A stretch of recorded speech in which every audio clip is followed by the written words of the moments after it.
Bonjour à tous et à toutes, et bienvenue les confinés, bienvenue les confinettes, c'est comme ça qu'il faut dire maintenant, il faut se présenter, hein. Ah oui, bah, une petite vidéo à l'arrache, hein, comme toujours, rien de préparé, rien de... Je parle d'un sujet et puis ensuite ça s'enchaîne. Il y a des vidéos que je fais que je ne mets pas en ligne. Ouais, parce que l'esprit critique, bah, c'est une évidence, il faut l'avoir, parce que il faut avoir l'esprit critique, mais aussi avoir des réponses à des solutions. Ou du moins des solutions à des réponses. Oui, c'est mis dans ce sens-là. Et surtout, il ne faut pas critiquer pour critiquer. Il faut critiquer en proposant des solutions. Des solutions, mais vous les connaissez. Il y a un moment, c'est qu'on se dit, mais dans ce pays, ça devient grand n'importe quoi. Ceux qui prennent des décisions, les médecins, je ne sais pas qui c'est qui décide avec des chiffres, avec des cartes, avec des... Mais qu'est-ce que c'est que ça? On est réduit à quoi, nous? Alors bon, il va falloir s'en sortir et peut-être quitter le pays. Je sais pas. C'est pas ce que je suis en train de me demander pour. Ah, mais je plaisante, hein. Voilà. J'ai tapé camping-car. J'ai trouvé un camping-car ici. 79,99 €. Oui, parce qu'il faut partir, mais en confort quand même, hein. Alors, ça va pas aller, ça. Non, non, non. En plus, c'est pour les enfants, ça. Ils ont pas le permis. Non, allez, sérieusement. J'ai pensé à un camping-car comme ça. Bah non, ça va pas, c'est trop cher, ça. Et j'ai pensé plutôt à une camionnette. Alors je découvre, hein, une camionnette. Ça s'appelle un fourgon aussi, oui. Euh, Bah oui, une camionnette c'est quoi? C'est 4 roues avec un volant et tout ça. Non mais vous savez qu'il y a plein de gens qui s'équipent comme ça maintenant, qui peuvent pas rester dans leur domicile parce qu'elles peuvent plus payer leur loyer, puisque les loyers augmentent largement au-dessus des salaires, et quand vous avez tout fini de payer à la fin du mois, vous avez pris ceci, vous avez pris cela, on vous tente tant par mois sur un truc qui vous sert pas vraiment, tout ça accumulé, à la fin du mois, vous pouvez plus payer. Vous vous retrouvez à la rue. Vous travaillez, mais vous êtes à la rue. Il faut voir le nombre de personnes qui se retrouvent à la rue depuis le confinement du mois de mars-avril. Les entreprises qui ont coulé, mais en pagaille. Là, je ne dis pas le massacre, hein. Pas en décès, hein. On va dire un décès d'entreprise. Voilà. Une entreprise, elle coule. Boum. Le navire, plaf, il est au fond de l'eau. Terminé. Il n'y a plus personne qui peut travailler dedans. Terminé. Des milliers, des millions de personnes qui vont se retrouver à la rue. Alors je pensais à ça. Euh, oui. Bon, je peux aller voir sur... Voilà, j'ai trouvé. Ah, une 4L. Oh, super. Ça roule encore, ça? Oh non, si c'est 84. Oh, dis donc. Oh, ouais. Ah, elle est pas trop pourrie encore, hein. Je pense pas que les pieds passent à travers la carrosserie, quoi. Que bon. Ouais, 146 000, c'était le bout du monde avec ça, ouais. Oh, elle s'effondre normalement avant, hein. Elle était bien entretenue parce que, mine de rien, oui, bah, je fais une vidéo comme ça, hein, vous avez quelques fois. Voilà, là-dedans, vous faites votre petit fourgon aménagé. 2013, c'est l'âge de ma Zoé. C'est propre là-dedans. Vous voyez, pourquoi je dis ça? Parce que je disais qu'il y a de plus en plus de personnes qui voyagent comme ça. Enfin, elles ne voyagent pas, elles y vivent, hein. C'est leur lieu de vie. L'appartement, il a fallu qu'elles le quittent. Et de toute façon, il y a beaucoup qui ne supportaient plus la promiscuité des voisins qui sont devenus, c'est une généralité, l'incivilité, hein. Je pense qu'à moi, je pense pas aux autres. De toute façon, ça devient de pire en pire. L'égoïste, hein, être égoïste. Ça fait que ça devient insupportable. Et même eux, à la fin, ils se supporteront pas eux-mêmes. Ça se demandait s'ils se supportent d'ailleurs.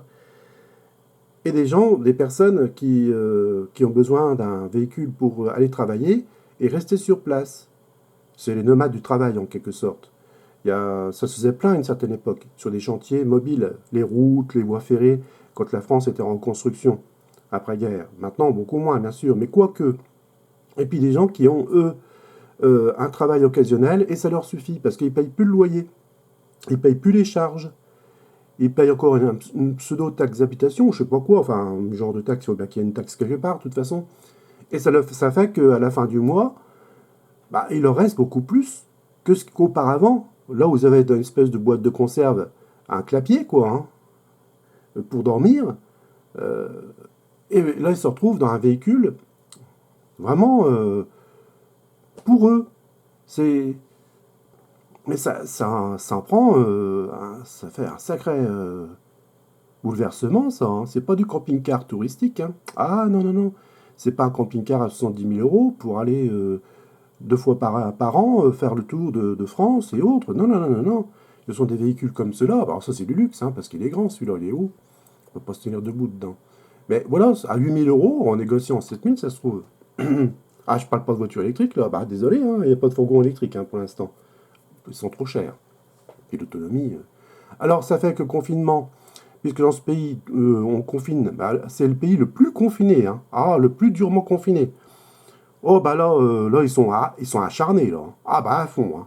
Les entreprises qui coulent, elles fournissent des biens pour nous. Des vêtements, des pantalons, des tas de trucs. Mais c'est indispensable.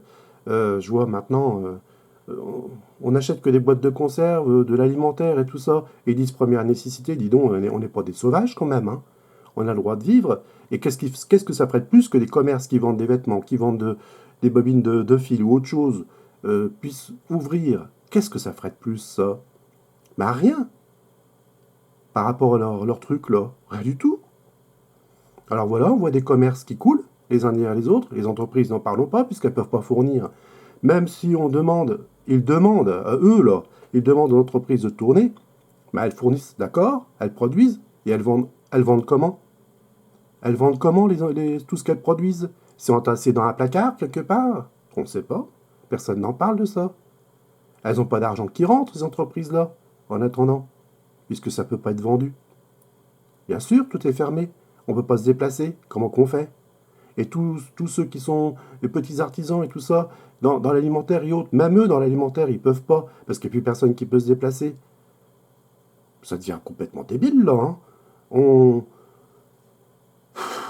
Oh, faut que je me calme un peu, mais bon, c'est vrai qu'on est arrivé à un point catastrophique.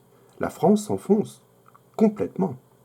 Vous vous en rendez pas compte, hein, mais je suis passé par le magasin d'usine pour aller faire mes courses. Il y a une usine qui a coulé avec 40 personnes, hein, 40 employés, une affiche énorme, une banderole qui a été mise.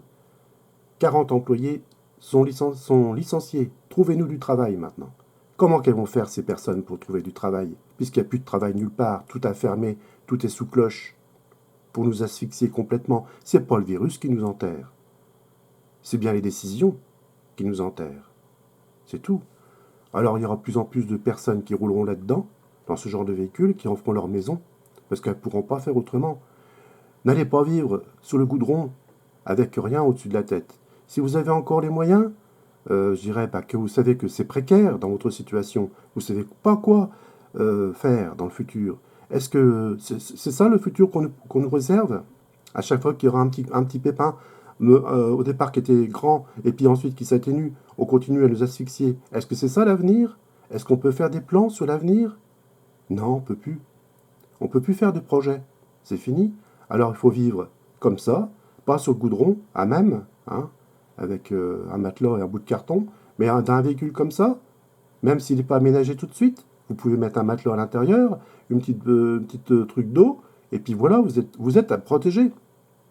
Et vous aurez de l'argent pour mettre du gasoil et pour changer de coin. Et si ce pays-là, il nous étouffe complètement, enfin du moins pas le pays, il est beau le pays, c'est pas lui qui nous étouffe, c'est il y en a qui nous étouffent, eux. Eh ben il faut changer de pays si c'est encore possible. Changer de coin, tout simplement, si c'est possible. Parce que toute la liberté est enlevée là, hein. C'est clair et net. Hein. Voilà, bah, ce genre de véhicule, bah, ça partira, je m'étonne que ça parte pas plus.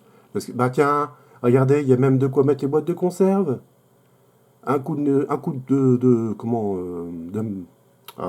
produits à bois, l'azur ou autre, un coup de serpillière, un petit coup d'isolant, vous mettez, ça coûte pas cher. C'est des plaques de porte de garage. Ça fait quoi, 1,5 cm d'épaisseur? Ça protège, bon, peut-être pas du froid complètement, et vous pourrez pas dire que vous avez chauffé la cabine et chauffé tout ce qui est là.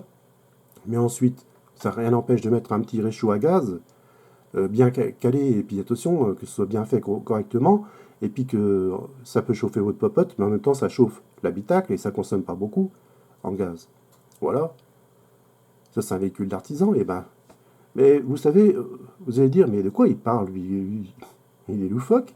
Bah non, je suis réaliste. Et il faut être réaliste dans la vie. Parce que si on attend que ça arrive, il est trop tard quand ça arrive. Et si on prévoit, on prend les devants, eh ben on peut dire après, quand on a pris les devants, ouf, ça se fera, mais sans moi. Voilà. Alors, vous comprenez toute la démarche qu'il faut avoir maintenant dans cette vie. Je pense aux plus jeunes, aux plus précaires, euh, même les personnes qui sont seules. Il y a énormément de personnes seules en France. Ça doit être autour des 9 millions. Hein. 9 millions de célibataires en France. Hommes, femmes. Parce que y a pas, on ne peut pas dire que les couples... Oui, je fais une vidéo un petit peu... oui, c'est vrai. Mais on peut dire que les couples ne tiennent pas. Hein. Ah non, non, non. Il n'y a pas... disons que dans ce système de monde où il n'y a pas de foi à dire, il n'y a foi en rien de toute façon. On croit quand ce qu'on croit. On idolâtre ceci, on idolâtre cela, mais ça dure pas, c'est humain tout ça, ça boum, ça s'effondre, ça se casse la figure.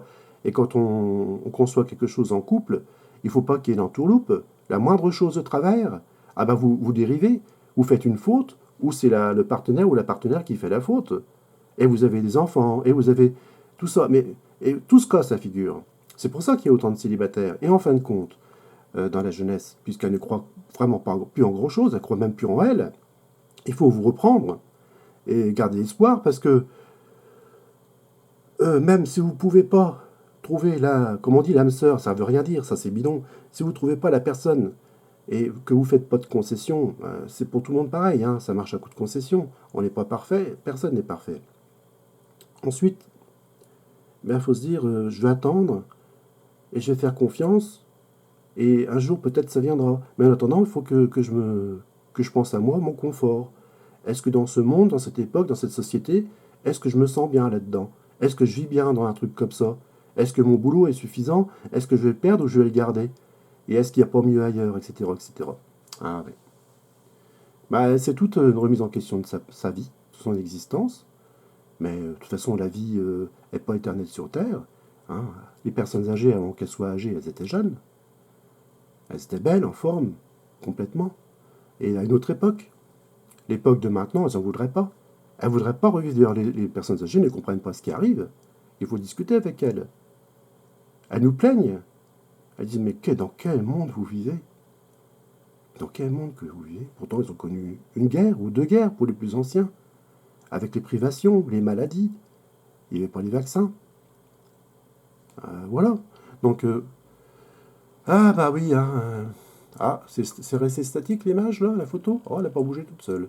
Oh, on va faire un petit tour. Tiens, si vous avez même moins cher. Celui-là, bah, c'est suffisant, faut pas être grand. Bon, en tirant les hauts talons, ça rentre hein, pour les femmes. Hein. Ah, mais si vous savez le nombre de jeunes femmes, de femmes qui roulent dans ça, qui dorment là-dedans, ben elles sont pas pires que les hommes. Et il y a des femmes qui sont drôlement douées. Hein. Ah, faut pas croire. Hein. Faut arrêter de dénigrer. Hein. Il y a des femmes qui sont vraiment capables de faire des choses que les hommes ne feraient pas. Eh oui, il faut remettre un petit peu tout ça d'aplomb parce qu'il y a eu tellement de dénigrement dans cette société. Dénigrement de la femme, de l'homme, de ses capacités, de la femme, de ses capacités. Dénigrement de la famille. Dénigrement des enfants qui sont laissés pour compte. Ils se débrouillent. Ils font leur éducation sans éducation. Alors tout ça, bah, c'est lié au phénomène de société qu'il y a maintenant et qui nous appelle à récupérer ce genre d'engin, de matériel pour pouvoir rouler. Ça s'appelle un fourgon, voilà. Là, c'est pareil, ça peut être équipé avec des étagères, avec tout ça. Il y a des équipementiers maintenant, des petits artisans qui équipent ce genre de fourgon, pour pas bien cher. Voilà. Vous dites, bah, premier prix, isolation, il va vous demander si vous partez à l'année, si c'est votre domicile. Alors, c'est un domicile SDF, hein, c'est sans domicile fixe. Parce que, mais vous pouvez avoir une boîte aux lettres. Il vous faut une boîte aux lettres. Alors, il y a des vidéos qui parlent de ça, justement. C'est une jeune femme qui parle de ça, qui a mis en avant une boîte aux lettres privée, donc pour recevoir ses documents administratifs, bien entendu, quelques factures à l'année, mais il en faut une. Alors, l'inconvénient, ah oui, bon, c'est que ce genre de vie, c'est une vie nomade. C'est-à-dire que vous n'appartenez plus du tout à aucun endroit où que vous allez traverser ou que vous allez vous arrêter. Et les endroits sensibles et les endroits beaucoup moins. Et ça fait que vous vous sentez un peu perdu. Il faut voir un caractère d'acier, ouvert aux autres, en même temps très prudent. Il ne faut pas avoir peur de vivre seul. Ah oui, là c'est la solitude, hein. Ah bah là vous arrivez dans un endroit où vous connaissez personne. On va vous regarder de travers, parce que... Oh, qu'est-ce que c'est celui-là? Ah bah oui, alors ça bien entendu, l'accueil, hein, chaleureux. Et alors que vous êtes dans votre pays, vous êtes comme les autres, et ben non, ça n'a rien à faire, c'est comme ça, ce sont les états d'esprit. C'est pour ça qu'il faut... Attention, il y a des pays, c'est encore pire, hein. Il y en a, quand ils voient une plaque française, oh là, un camping-car, plaque française, ah ben on n'est pas aimé, hein. C'est là qu'on se rend compte que, dis donc, si on n'est pas aimé dans notre pays par nos propres concitoyens, vraiment une honte, eh ben on n'est pas aimé hein, par les autres, parce qu'ils savent comment qu'on est, nous, comment qu'on est accueillant, comme, bah, ça dépend des régions, hein. Quand on est accueillant à coup d'épines, hein, ça, faut pas rester, quoi. Voilà. Ah, mais...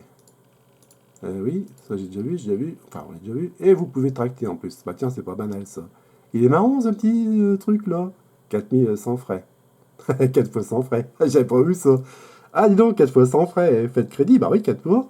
Vous avez une carte bancaire, bah voilà, c'est fait.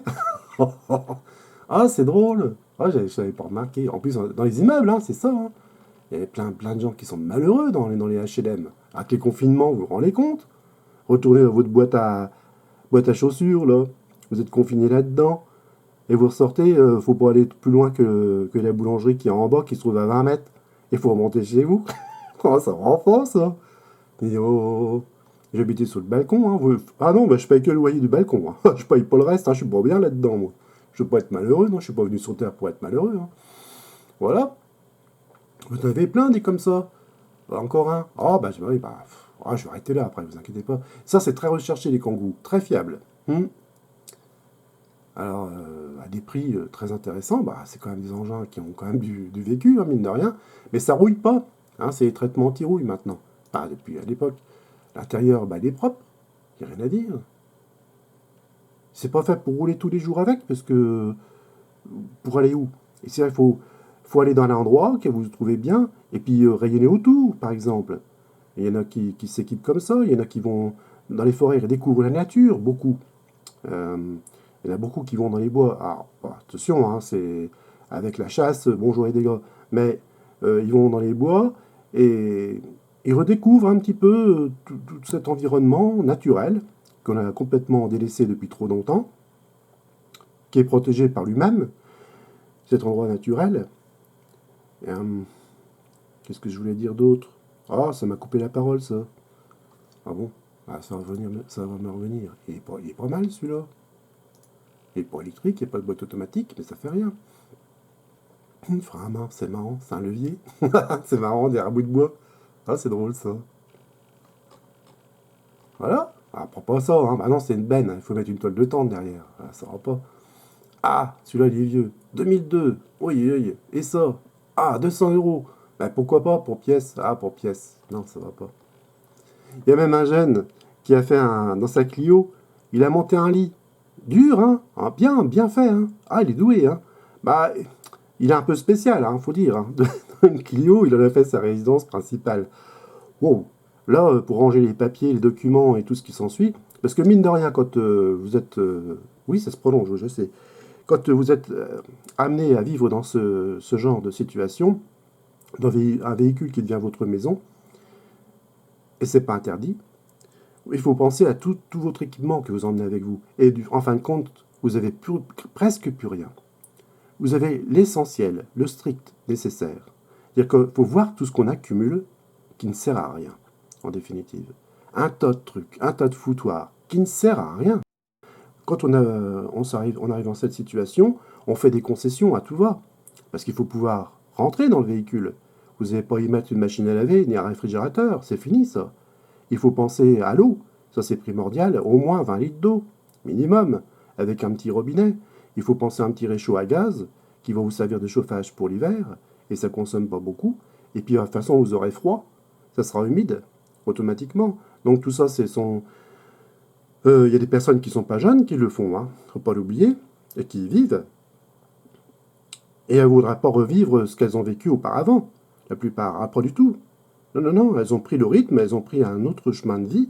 Ça se fait par la force des choses au départ. Il y a, tout est bien ou tout est mauvais. Il n'y a pas de point milieu, on va dire, dans ce genre de situation. Mais vous êtes libre. C'est la liberté que ça vous apporte. Alors en confinement, pas vraiment, parce que là, comme il y a la chasse à tout, eh ben, ils peuvent se prendre une prune, comme tout le monde, quoi. Voilà.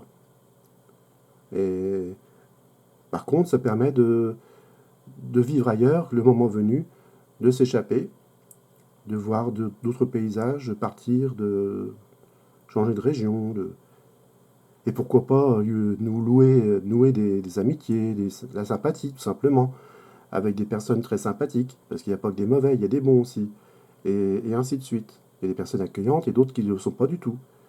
Et faut faire des sacrifices, et je crois que maintenant, on est arrivé à un point où les sacrifices sont nécessaires parce qu'on nous sacrifie.